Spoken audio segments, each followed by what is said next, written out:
ও পায় আমি পাই না কেন, ওর চাকরি হয় আমার হয় না কেন, ওর ব্যবসায় লাভ আমার লস কেন, ওর বউ সুন্দরী আমার টাকা লাগে না। আছে না নাই? না, অভিযোগ করবেন না।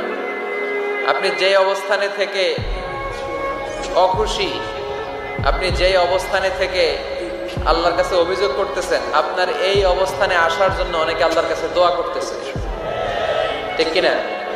কিন্তু আপনি এই অবস্থানে খুশি না। অনেকে এই অবস্থানে আসতে চায়, তাদের স্বপ্ন যে তারা একদিন আপনার স্থানে আসবে, কিন্তু আপনি আপনার জায়গায় থেকে খুশি না। এজন্য উনজুর ইলা মান হুয়া আসফালা মিনকা, তোমার চেয়ে যে খারাপ অবস্থায় আছে তার দিকে তাকাও, তাহলে তোমার মনের দুঃখ ঘুচিয়ে দিবে কে? আপনার চেয়ে যে খারাপ অবস্থানে আছে তার দিকে দেখেন কি অবস্থা।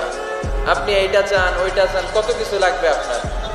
হসপিটালে যে দেখেন ক্যান্সারে আক্রান্ত রোগীদের কি অবস্থা দেখেন।